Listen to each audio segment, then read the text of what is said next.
नमस्कार। भूगोल के इस लेक्चर में आपका स्वागत है। आज हमारी चर्चा का मुख्य विषय है भारत का भूगोल और इसमें भी हम चर्चा करेंगे भू आकृति विज्ञान की। आखिर हम देखेंगे कि भारत का किस तरीके की भारत में आकृतियां हैं, किस तरह का इनका महत्व है और क्या इनका उपयोग है और किस तरीके से हमें प्रभावित करती हैं। क्योंकि भूगोल का आप जानते हैं, पहले ही बात कर चुके हैं, मानव और भूगोल का हमेशा से सहसंबंध रहा है, तो इसलिए ये हमारे लिए महत्वपूर्ण है। देखिए, भू आकृति की अगर बात करें तो किसी स्थान की भू आकृति उसकी संरचना, प्रक्रिया और विकास की अवस्था का परिणाम होती है, चाहे वो कोई भी संरचना हो। उदाहरण के तौर पे भारत की हम बात करें तो भारत पहले गोंडवाना लैंड का भाग हुआ करता था। गोंडवाना लैंड का मतलब ऐसे समझिए थोड़ा सा, जैसे जो प्लेट विवर्तनिक सिद्धांत है तो वो और भी कुछ वैज्ञानिक हैं, उनका नाम हम आगे पढ़ेंगे, तो उनका मानना था कि ये जो ग्लोब है ये पूरी दुनिया है, ये पृथ्वी है। तो इसमें पहले सारे महाद्वीप और सारे महासागर जुड़े हुए थे। महाद्वीप को क्या कहा गया, उसने पेंजिया कहा उन्होंने, और इसको जो महासागर था इसको उन्होंने पैंथालासा कहा, पैंथालासा। तो उन्होंने कहा कि सब जुड़े हुए थे। फिर इसके बाद में धीरे धीरे विभाजन हुआ संवहनीय धाराओं के कारण। जो संवहनीय धारा थी मध्यजीवी कल्प में, संवहनीय धारा ने अलग करना शुरू कर दिया और एक गति करने लगी जो महाद्वीप है। क्योंकि महाद्वीप नीचे आप जब हम पढ़ेंगे आगे चल के तो आप देखेंगे जो स्थलमंडल होता है ना, ये स्थलमंडल कुछ प्लेटों पर आधारित होता है, कुछ प्लेटों पर स्थलमंडल टिका होता है, इसलिए ये प्लेटें हमेशा मूव करती रहती हैं। तो संवहनीय धाराओं द्वारा क्या किया गया, गोंडवाना लैंड को अनेक टुकड़ों में तोड़ दिया गया। गोंडवाना लैंड का मतलब क्या है, ये जो ऊपरी भाग है इसको अगर 0 डिग्री मान लें तो ये ऊपरी भाग है, इसका ये नीचे वाला भाग है, इसको कहा गया गोंडवाना लैंड, गोंडवाना लैंड, ठीक है। और इसको कहा गया अंगारा लैंड, ठीक है, इसको गोंडवाना लैंड कहा गया, ठीक है। तो ये गोंडवाना लैंड जो है ये लगातार मूव करता रहा, अनेक टुकड़ों में विभाजित हो गया, जिसमें आप देखते हैं एक भारत बन गया, एक ऑस्ट्रेलिया हो गया, एक अफ्रीका हो गया, इस तरीके से दक्षिण अफ्रीका हो गया, अंटार्कटिका हो गया, अनेक टुकड़ों में टूट गया। और इस तरीके से आप देखेंगे इस विभाजन के फलस्वरूप भारतीय प्लेट गोंडवाना भूमि से अलग होने के बाद उत्तर दिशा की ओर मूव करने लगी। जब ये टूटा तो इसके बाद भारतीय जो प्लेट थी तो ये लगातार उत्तर में जाने लगी, और आप यहाँ पे देखेंगे आगे चल के ये प्लेट जो भारत की थी ये यहाँ पहुँच जाती है। फिर इसके बाद आप देखेंगे ये लगातार आगे बढ़ती रहती है और यहाँ पे जो यूरोप महाद्वीप, एशिया महाद्वीप होता है और इससे जाके टकरा जाती है। और यहीं पर टकराहट से आप देखेंगे यहाँ पे, क्योंकि महाद्वीपीय और महाद्वीपीय प्लेटों की, ये महाद्वीपीय प्लेट थी और ये भी महाद्वीपीय प्लेट थी, तो इस टकराहट से क्या होता है, हिमालय पर्वत जैसा एक महान पर्वत बन जाता है।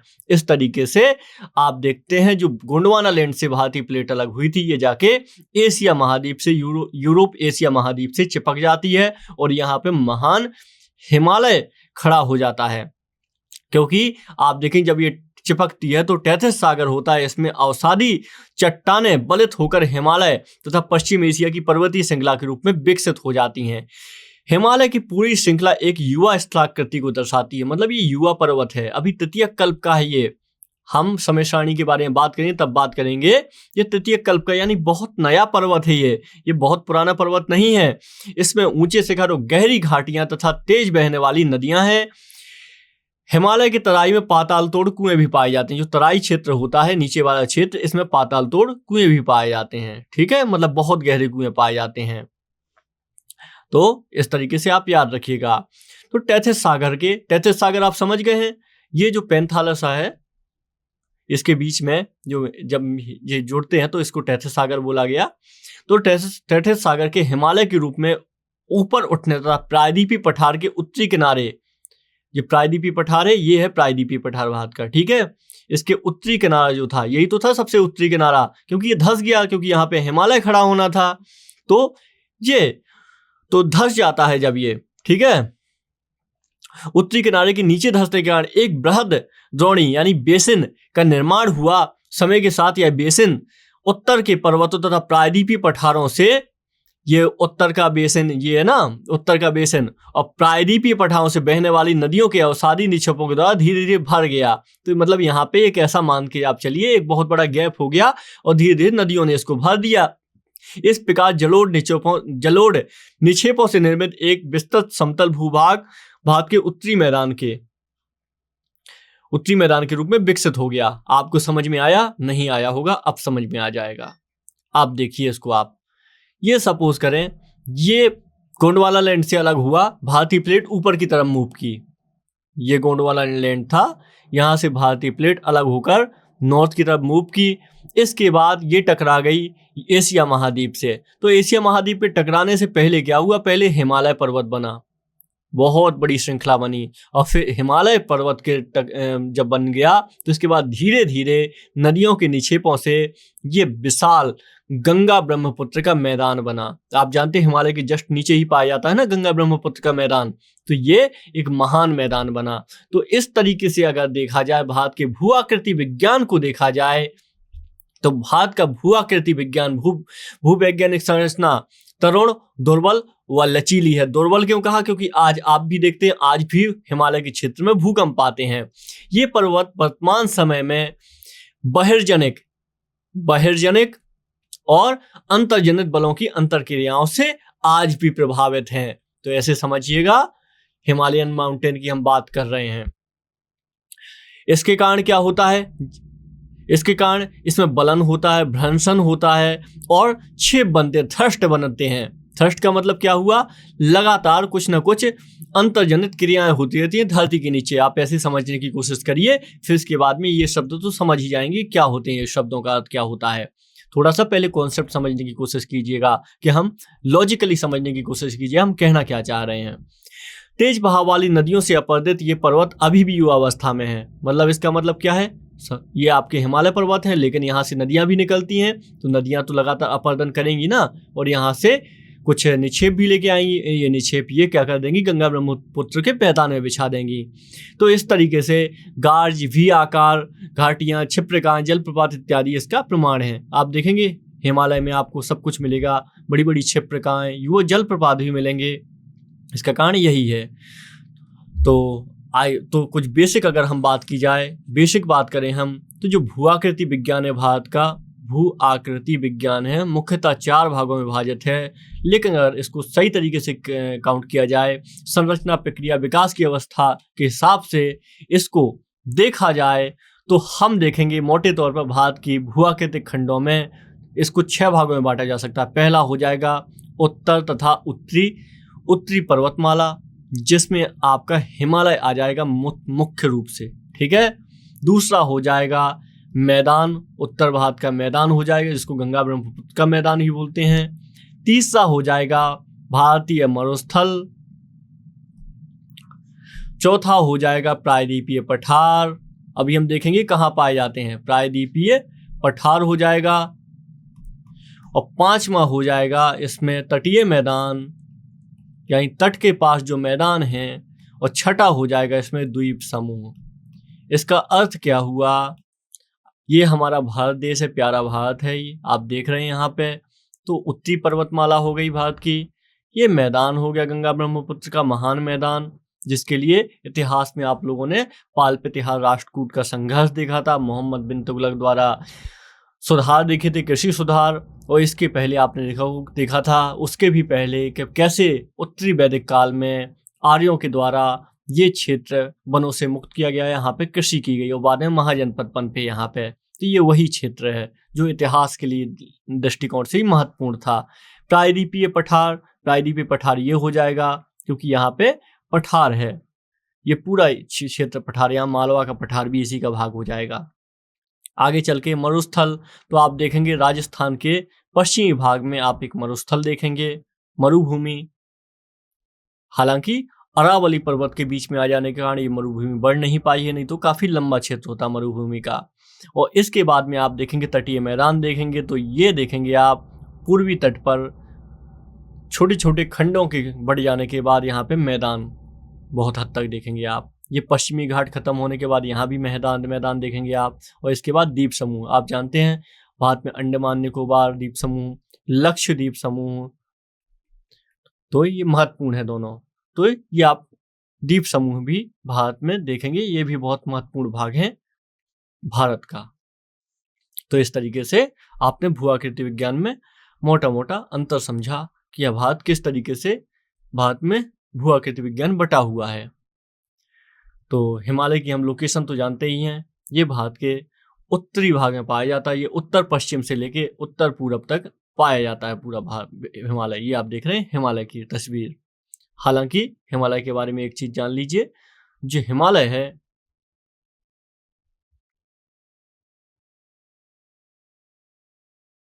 तो ये देखेंगे आप, यहां से शुरू हो जाएगा हिमालय पूरा, और ये हिमालय पूरे फैला हुआ है। ये जो पश्चिमी भाग है, उत्तर पश्चिमी भाग, ये देखेंगे इसकी ऊंचाई सामान्यतः कम होगी और इसकी ऊंचाई सामान्यतः ज्यादा रहेगी। आप विशाल ऊंची चोटियां प्राप्त होंगी आपको। ये विशाल ऊंची, इसी में आप देखेंगे कंचनजंगा आपको प्राप्त होगी, माउंट एवरेस्ट मिल जाएगी यहीं पर, इसी पूर्वी भाग में। ठीक है, तो ये हिमालय का बेसिक देखा। तो आइए हिमालय के बारे में कुछ और बात करते हैं। तो अगर हम हिमालय की बात करें तो दुनिया के सबसे हाईएस्ट माउंटेन में से एक है। हालांकि यहाँ पे दुनिया की सबसे बड़ी पर्वतमाला पाई जाती है, जिसको हम बोलते हैं माउंट एवरेस्ट। तो ये दुनिया के सबसे बड़ी पर्वतमालाओं में से एक है। हालांकि सबसे लंबी पर्वतमाला कौन सी हो जाएगी, वो हो जाएगी आपके दक्षिण अमेरिका में मिलेगी, एंडीज पर्वतमाला। लेकिन सबसे ऊंचाई की दृष्टि से भारत में ही है, जो अब नेपाल में माना जा सकता है, नेपाल में है माउंट एवरेस्ट। तो आइए कुछ हिमालय के बारे में बात करते हैं। तो हिमालय में जो हिमालय है, इसको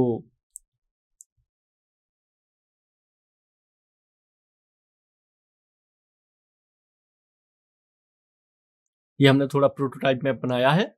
तो जो हिमालय है, इसमें कई समांतर पर्वत श्रृंखलाएं हैं, जिनमें बृहत हिमालय हो जाएगा और मध्य हिमालय हो जाएगा, शिवालिक हो जाएगा, शिवालिक श्रृंखला भी हो जाएगी। ये जो सबसे नीचे आ जाएगी शिवालिक श्रृंखला, उत्तराखंड के आसपास आपको शिवालिक श्रृंखला देखने को मिलेगी।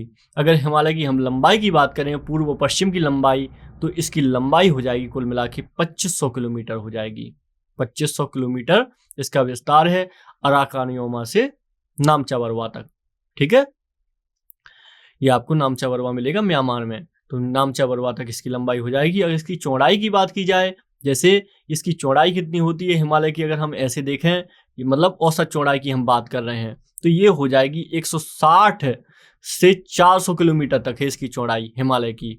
अगर हम विभिन्न जगहों पर चौड़ाई का इसका औसत निकालें, तो ये महत्वपूर्ण है आपके लिए। भारतीय उपमहाद्वीप, मध्य एवं पूर्वी एशिया के देशों के बीच, और ये मजबूत लंबी दीवार लेके खड़ा हुआ है। तो इसीलिए हिमालय को कहा जाता है कि हिमालय एक प्राकृतिक रोधक ही नहीं है, अपितु जलवायु अपवाह और सांस्कृतिक विभाजक भी है, जिसकी हमने चर्चा पहले ही की थी, याद रखिएगा।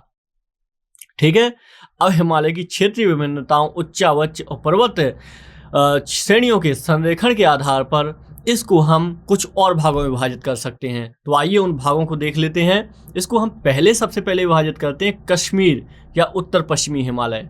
कश्मीर या उत्तर पश्चिमी हिमालय।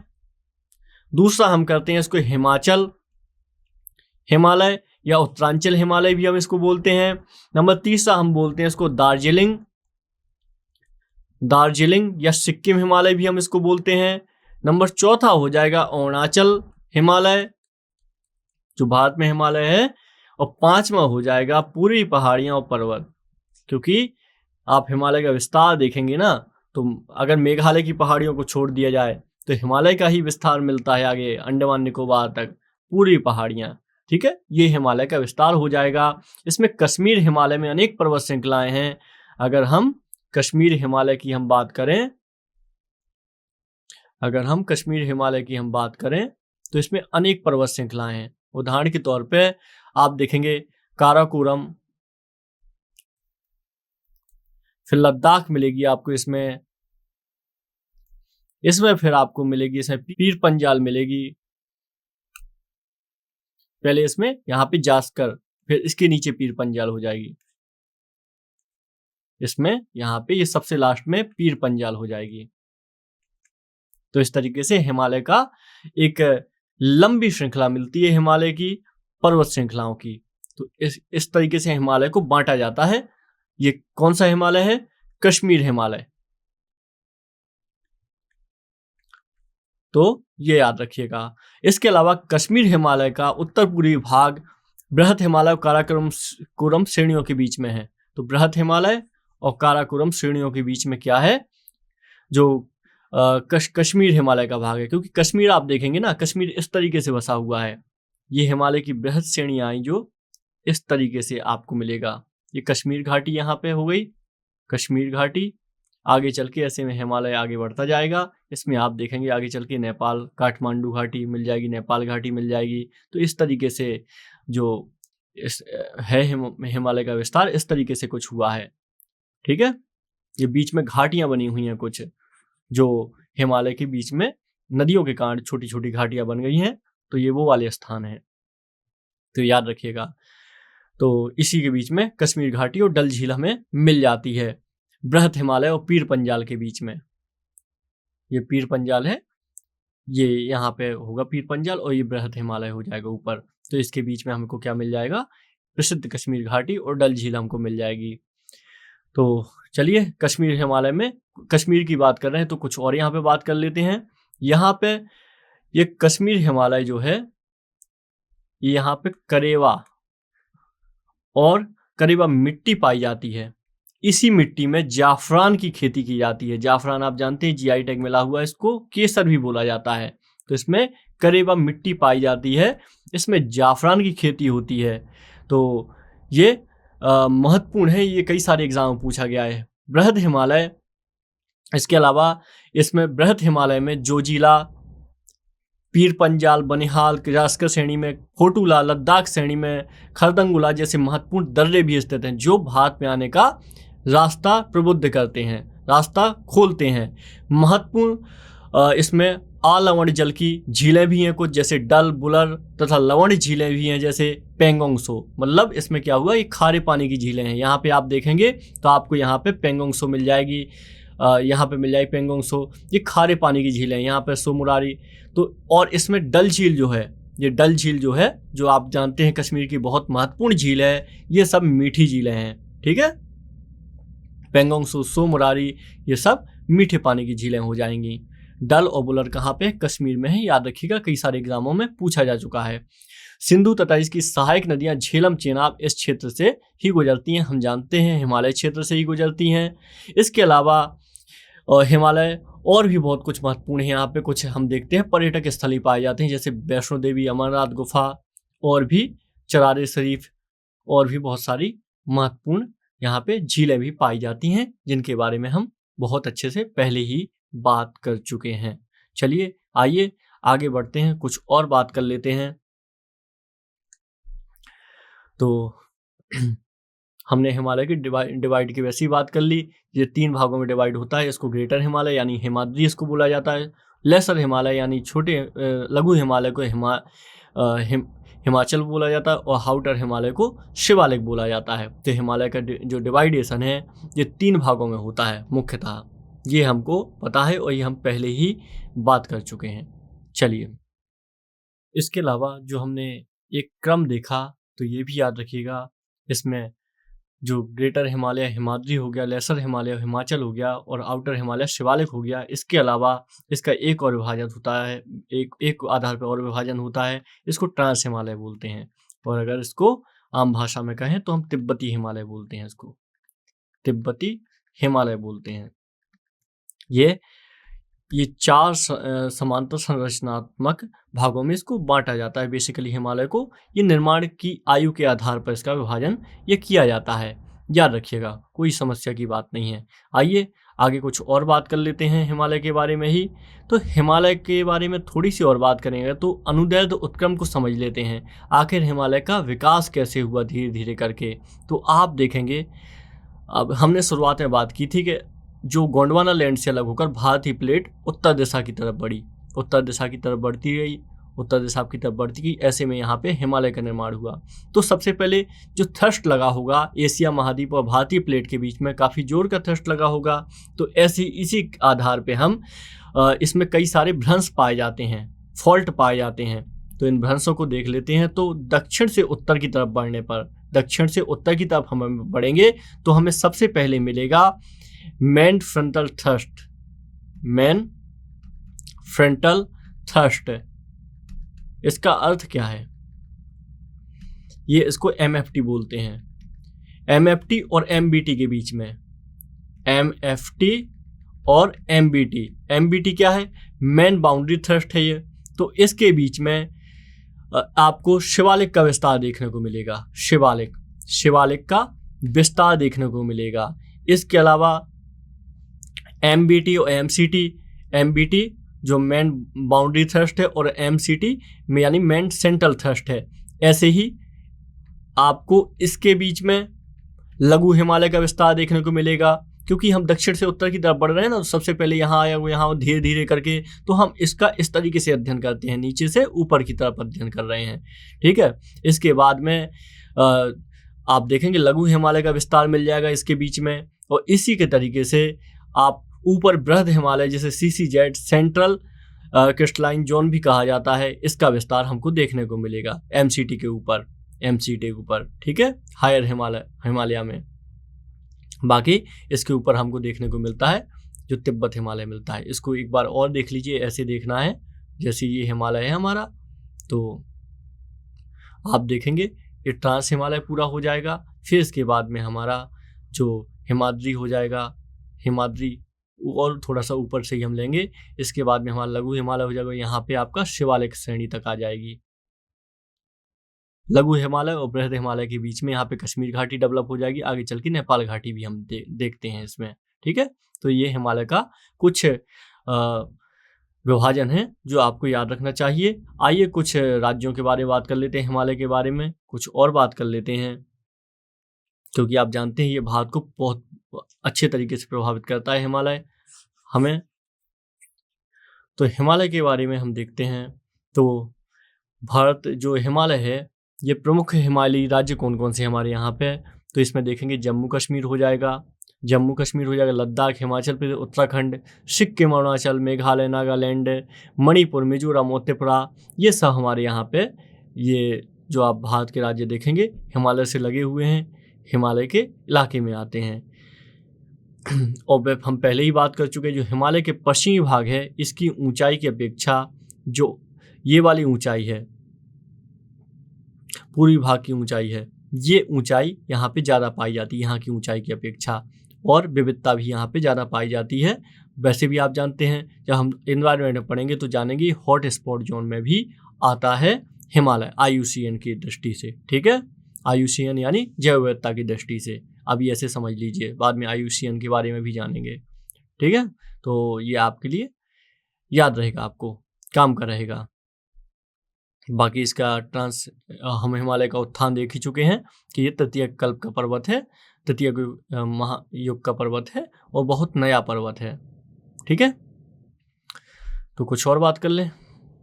जो शिवालिक श्रेणी हो, लघु हिमालय है, शिवालिक श्रेणी है और लघु हिमालय है, इसके बीच में कुछ दून और द्वार पाए जाते हैं। ये कुछ घाटियां होती हैं जिनको दून और द्वार कहा गया, जैसे देहरादून हो जाएगा, कोटली दून हो जाएगा, इसी तरीके से हरिद्वार हो जाएगा।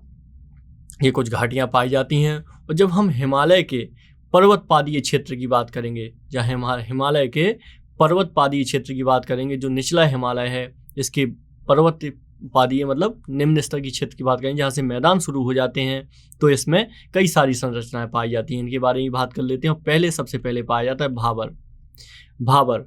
ये जो आपका गिरिपथ क्षेत्र जो होता है, फुट हिल जो क्षेत्र होता है पश्चिम में, और ये जो नीचे का क्षेत्र होता है, इसमें पाया जाता है समतल मैदान को भाबर कहा जाता है।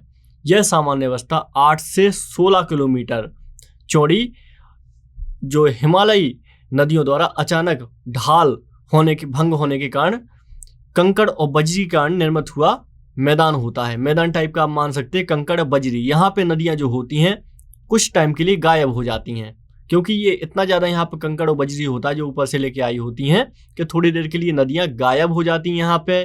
फिर इसके बाद में इसमें बहुत ज़्यादा संरचना होती है और गायब हो जाती हैं, यहाँ पे सूखी दिखाई पड़ती हैं नदियाँ। फिर इसके बाद में होता है भाबर मैदान की चौड़ाई पूरब में कम और पश्चिम भाग में यहाँ पे ज़्यादा हैं, ऐसा माना जाता है। पूरब भाग में यहाँ पे कम होती है, पश्चिम भाग में अधिक होती है। और इसके दक्षिण में एक दलदली क्षेत्र होता है 15 से 20 किलोमीटर का। 15 से 20 किलोमीटर का दलदली क्षेत्र होता है और इस क्षेत्र को कहा जाता है तराई कहा जाता है। इसको तराई कहा जाता है। ये 15 से 20 किलोमीटर क्षेत्र को, यहाँ पे नदियाँ दोबारा प्रकट हो जाती हैं और ये क्षेत्र बहुत उपजाऊ हो जाता है, बहुत उपजाऊ माना जाता है। तो ये आपको 2 क्षेत्रों के बारे में पता होना चाहिए। यहाँ से एग्जाम में पहले ही प्रश्न पूछे जा चुके हैं, ठीक है, ये तो आप याद रखिएगा। तो ये आपके लिए सारी काम की जानकारी हो जाएगी। और बाकी एक चीज और जान लीजिए, जो ब्रह्मपुत्र नदी है ये हिमालय की सबसे पूर्वी सीमा बनाती है। तो हम इसके बारे में जब भारत का और हम पढ़ेंगे राज्यों के बारे में तो हम वहाँ पे भी देखेंगे इसके बारे में, ठीक है। चलें, तो आज हम हिमालय के बारे में हमने कुछ बेसिक बातें समझी। हमने इसका जन्म समझा, हिमालय का आखिर जन्म कैसे हुआ, हमने इसके बारे में ये समझा इसमें कौन कौन सी श्रेणियां हैं। इसके बाद हमने ये समझा कश्मीर घाटी का कैसे बनी और कश्मीर घाटी कहाँ पे है, नेपाल घाटी, हिमालय के विभाजन समझा, विभिन्न विभाजन। इसके बाद हमने भाबर तराई के बारे में जाना, भाबर में नदियाँ गायब हो जाती हैं, दोनों द्वार क्या होते हैं ये भी समझा। हमने थ्रस्ट भी समझे कि किस तरीके से जहाँ हिमालय है, भारतीय प्लेट है, उत्तर में बढ़ती गई, फिर इसके बाद में एशिया महाद्वीप से टकराई तो कैसे यहाँ पे हिमालय बना। तो इसके बारे में हमने थ्रस्ट के बारे में भी समझा, थ्रस्ट यानी फोर्स के बारे में, जब टकराया हिमालय, ये भारत और भारतीय प्लेट टकराई, तो इन सब चीज़ों के बारे में हमने जाना। तो आज के इस लेक्चर को हम यहीं पर विराम देते हैं। कल हम अगर दूसरे फीचर्स के बारे में पढ़ेंगे जो हमारे भारत में हैं, पर्वतमाला के अलावा इन हम और अवयवों के बारे में भी कल जानेंगे, जिसमें मैदान, मरुस्थल ये सब भी शामिल होंगे। तो आज के इस लेक्चर को यहीं पर रखते हैं, कल मिलते हैं नए लेक्चर के साथ। नमस्कार।